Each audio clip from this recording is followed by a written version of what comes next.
Good afternoon, everyone. My name is Matt Richardson, and I'm the Director of Intelligence and Investigations with the Anti-Human Trafficking Intelligence Initiative, or ATII.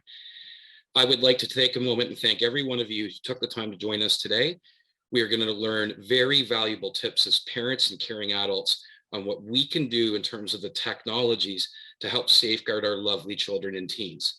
And with me today is one of the best experts in the industry. He's a friend, he's a caring father. That's actually what brought us together to begin with. And he is going to come to you with tips that he's going to bring his expertise. He's also going to do this in a thoughtful way as a loving, doting, caring father. Dominick, I will hand it over to you to finish introducing yourself. Thank you, Matt. Appreciate the kind words, and I'm very grateful to speak to everyone today.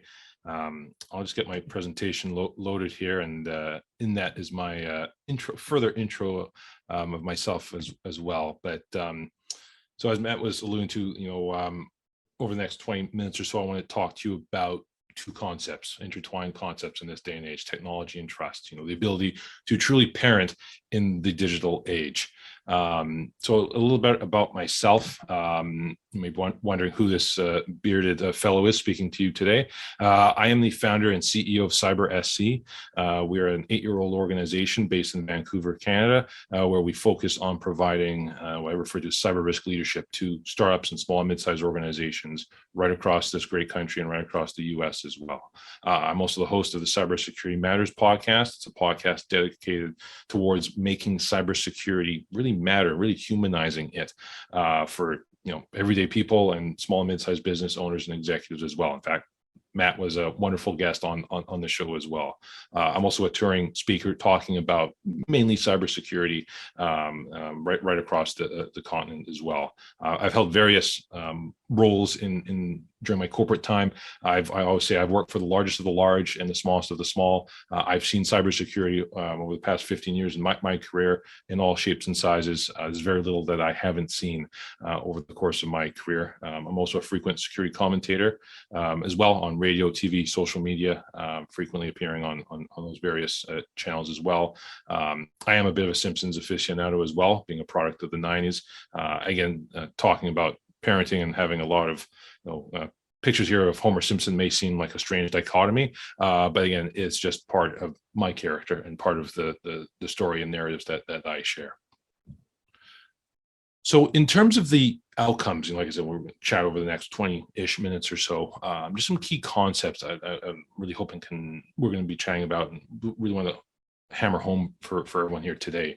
The first one is technology and trust. What do we mean by that? That will blend into practical steps for harmonization between technology and children today. And the quick hint is that more technology isn't the answer to solving that problem. As well as, again, just some very quick practical technology tools to help make parenting, again, in this digital age a bit more palatable or easier. So I include this picture here of Richard Nixon, not because I'm a fan of his, and if you are, cool, no judgment. But he epitomizes the false sense of security, and as parents, we can't have any false pretenses saying, oh, my kid's a good kid, nothing's bad's going to happen, or I trust him or her on social media or what have you. You need to still arm yourself with the right information, be as prepared as you can be as a parent in this very complex and digital age, and move in a way in which that you are empowering and trusting and elevating your children to the point where you trust the process. You give them the right tools, and they'll be able to be safe in this online world. So in terms of, again, that concept of technology and trust, I'll just start off there. When we're talking about that, we think about the era that we're living in, and parenting has always been hard, from the cave days all the way to now. Parenting hasn't been an easy chore, and it's certainly a path for the chosen. But in this modern digital age, technology has certainly added new pressures and new dynamics that previous generations or parenting generations didn't have to grapple with, right? They arguably were simpler times. And that online environment is very scary for parents, right? I get that. I have a soon to be 12-year-old daughter who is more savvy with technology and social media than I am. And I have a 4-year-old who arguably, again, is probably within the year will be able to be more savvy using our various technology tools than I will. It's a very strange environment that we're living in right now, especially, like I said, as parents. And that whole concept with technology and trust as well is that it's like when I use that term again, technology and trust, is boiling down to the fact that when we're talking about technology isn't inherently dangerous or inherently evil.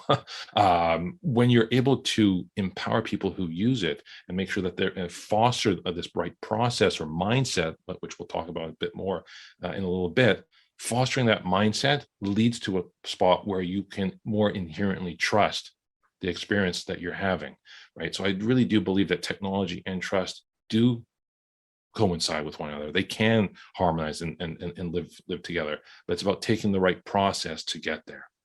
I when I speak with a lot of parents, when they're talking about, they're worried about their daughter or son on social media, what have you, often when they talk about how they're dealing with those worries, they're talking about these very draconian steps, installing all sorts of tracking apps on their phone, or taking away their phone, or not letting them have a phone until they're 19, all these things which really maybe in the short term may solve the problem, but that's for a very, very short period of time. It's really not empowering or building the right mindset in your child to be successful in the digital era, right? If anything, taking such draconian steps is going to lead to distrust or mistrust or whatever the correct usage of the word is there. You don't want to lead to a loss of trust, because if your child starts trusting you less, that's never going to be a good thing. Any parent can tell you that trust is a fundamental element of any relationship with your child. If you don't have trust, you have nothing, right? And that's true of any relationship, right? And again, those draconian steps erode that trust. And furthermore, that will lead to them having negative experiences with technology, and more negative experiences lead to more negative experiences online, right? You're not preparing them to succeed in a digital era. And that's what I was alluding to earlier. Technology here, in this case, it actually isn't the problem. Ergo, more technology, like tracking apps as an example, isn't the answer, or invasive tracking apps, I should say, isn't the answer, right? Again, understanding here that what's at stake, yeah, your child's well-being and safety and trust, that's everything that's at stake here, and I'm not saying that we don't take this seriously. We absolutely do. But I truly believe, I know this is strange coming from, a tech guy and security guy, most people in my profession will say, oh, the key is installing this app and not telling them about that. I think that's a bunch of BS. I don't believe that whatsoever. Like I said, we're focusing on this concept of technology and trust. On that, like I said, on that same plane there, right, when we're talking about, just to sort of rehash quickly what I was talking about there, there's nothing worse, in my opinion, than putting in apps on their phone and not telling them, right? Again, there are some apps which are good, again, and if you're able, and then being transparent with that with your child, we'll talk about that more in a bit. Those are good. But again, a lot of those invasive apps, I really don't believe are the answer, right? I really, really don't. Right? Like I said, especially if they're not upfront about that, especially if you're trying to be, covert about it, you will lose trust. And guess what? Your child is smarter than you when it comes to the technology. They'll know that you're tracking them. They'll turn that thing off, or they'll set you on a wild goose chase, right? They will make things, everything will be made worse that way. So, you're probably wondering, well, what is the answer, right? If more technology isn't the answer, what do we do? And again, I'm sure, Matt, you can relate to this too. Sometimes parenting feels like this, where you are just completely overwhelmed, right? You're not sure, you have all these problems and you're not sure where the heck the answers are. Where do those answers live? For me, it starts with empowerment and accountability, right? You want to be able to empower your kids to have a safe online experience. Like I said earlier, I really believe that creating and fostering that right mindset with your kids, and we'll talk more in a sec here about how you do that, that's going to make them safe digital citizens, right? Because they're going to grow up, your kids, right? I still can't believe that my son is 4. It seems like he was born yesterday. I still can't believe that I'm father to someone who's going to be a teen in 2 years time here. They grow up, right? And you need to be able to create the right mindset for them, in which when they grow up to be adults, that they know how to use technology safely and securely as well. And I'm not just telling that to you as a security guy. I know if we create more responsible digital citizens as kids, they're going to be more responsible digital citizens when they enter the workforce.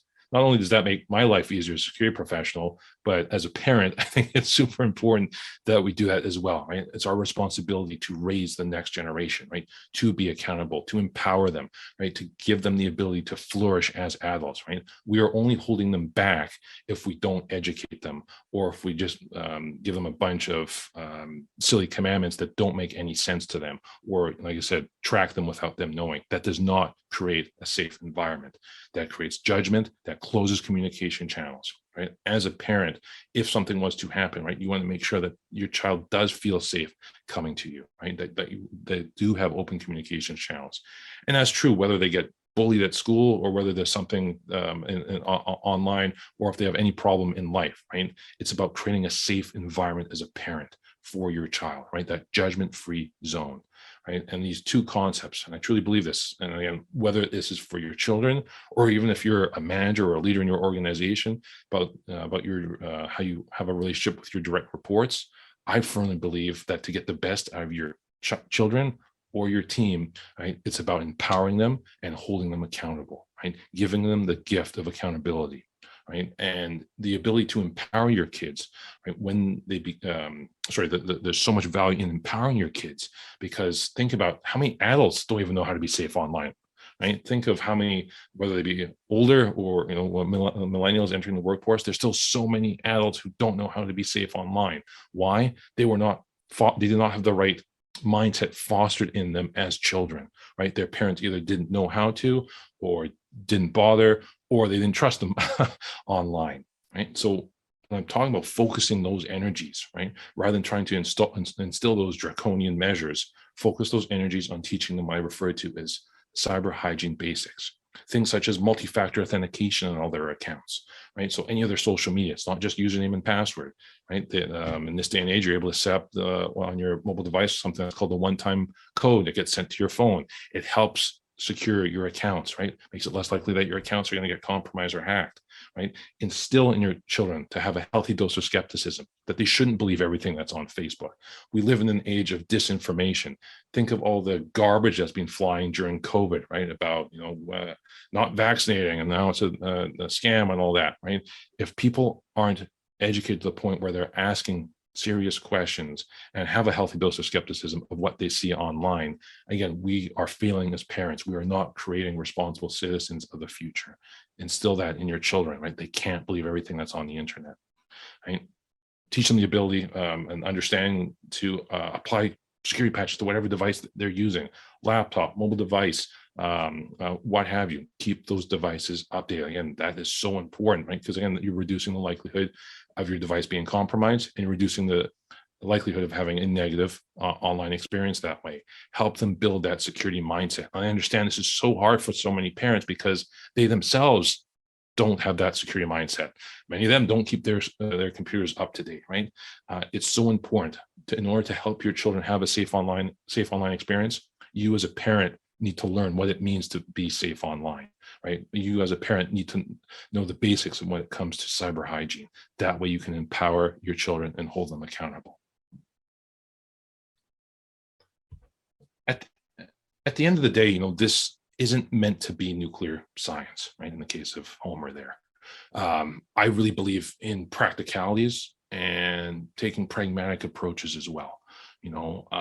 This isn't something that needs to be super complex. And like I said, I know there's a huge security apparatus behind me, people with all sorts of different apps and things that say that, this will help you as a parent. Like I said, I'm going against the grain in saying that I don't believe in that stuff, right? If you want to use that as extra measures on top of this, sure, absolutely go ahead. But there's no quick fix, right? A lot of those in my mind are quick fixes, right? It's like the diet pills that claim you're going to lose 50 pounds by taking those pills for 2 months, right? Those are quick fixes for people who don't, or who aren't willing to put in the work, and who aren't willing to embrace a process.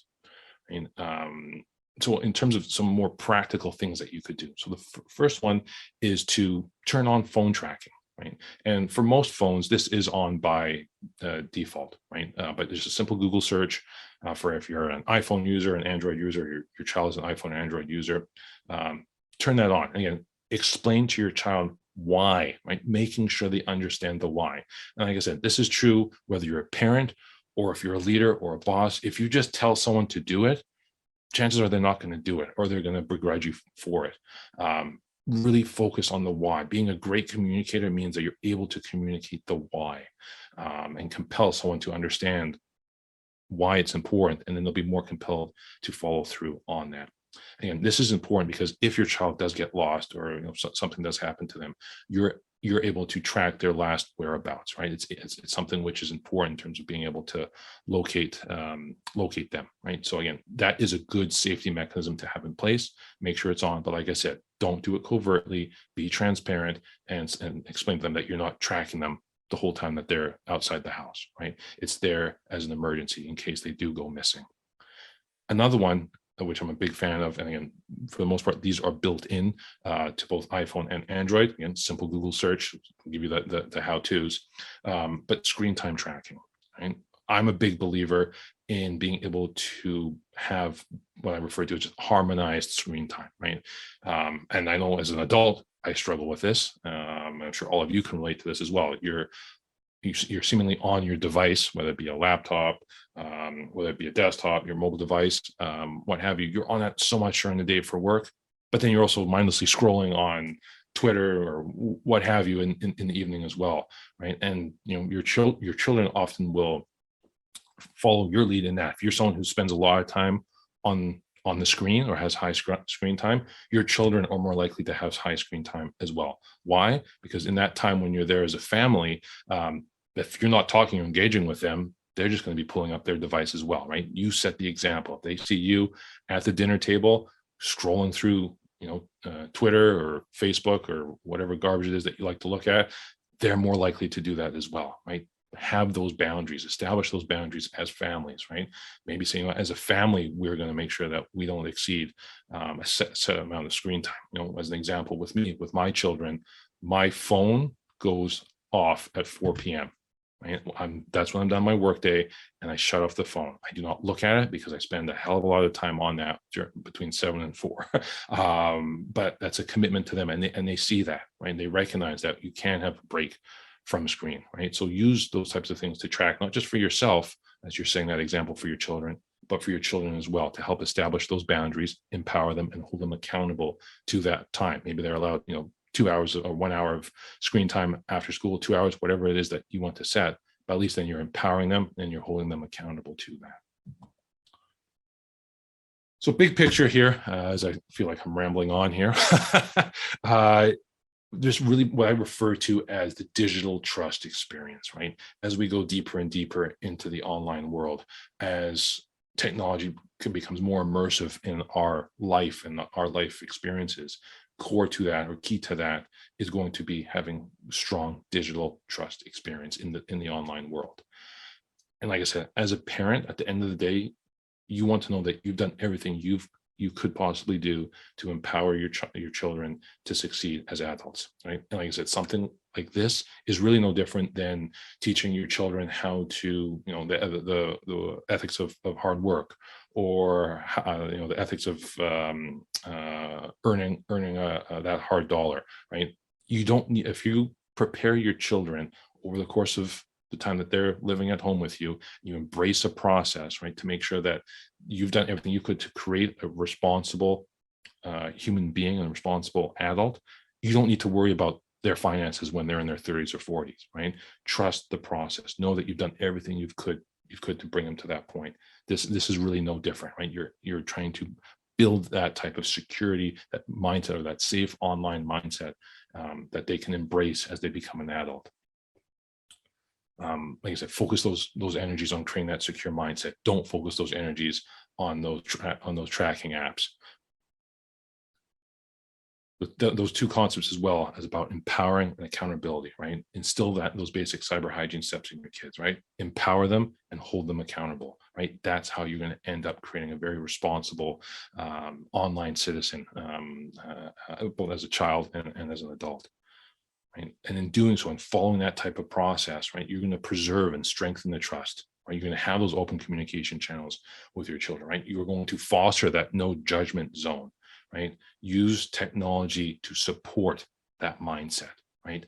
Technology to make them more technology to make them safer online. To me, like I said, as a parent, isn't the starting point, right?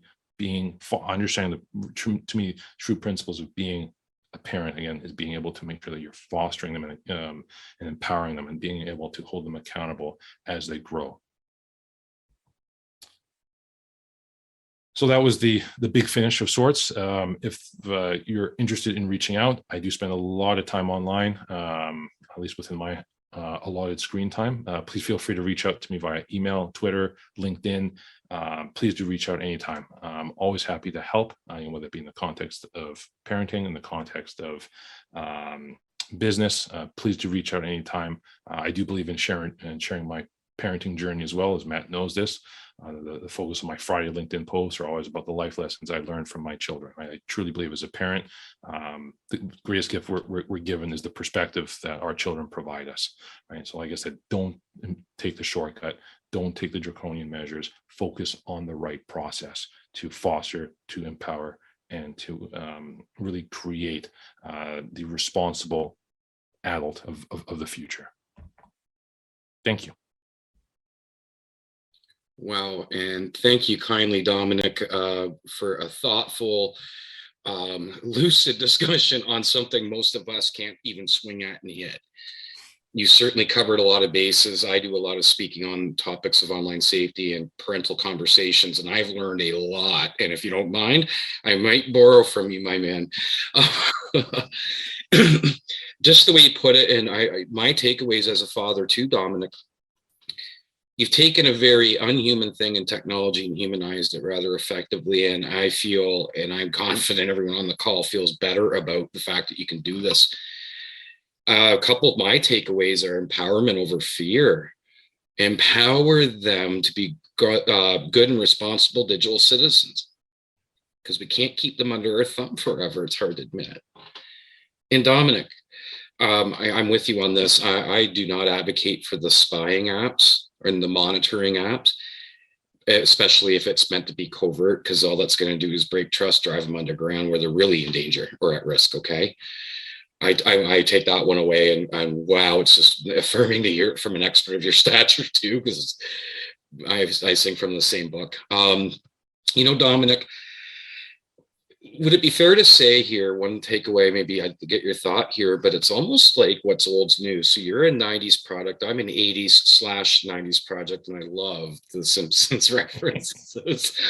I think many of us on the call get it and do. But I'm hearing what's old's new. And our parents empowered us to be safe getting dropped off at the shopping mall or movie theater when we were younger for the first excursions with friends without parents. And I'm hearing here is we do not parent devices. We parent children and teens, Dominick. Is that fair to say here, focusing on the child and empowering them with tried, tested, and true things we grew up with, albeit with the new lens technology in the 21st century? Do I have that right? You're absolutely right, Matt. And I appreciate that phrase where you're parenting children, not you don't parent devices, right? Devices at the end of the day are inanimate objects. I mean, if you're focused more on the device or more on the technology, you're doing parenting wrong, and I completely agree with you. I think there's an opportunity for a throwback moment to the past, right? A throwback to how our parents parented us.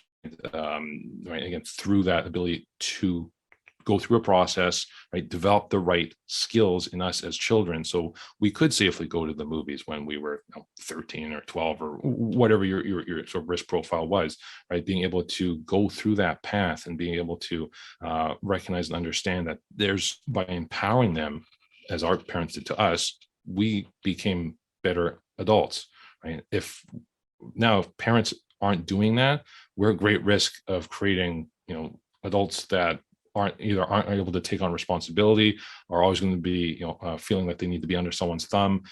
We're doing ourselves a disservice as parents if we're taking that sort of short-sighted approach. Wow. Yeah. I think we'd agree, Dominic.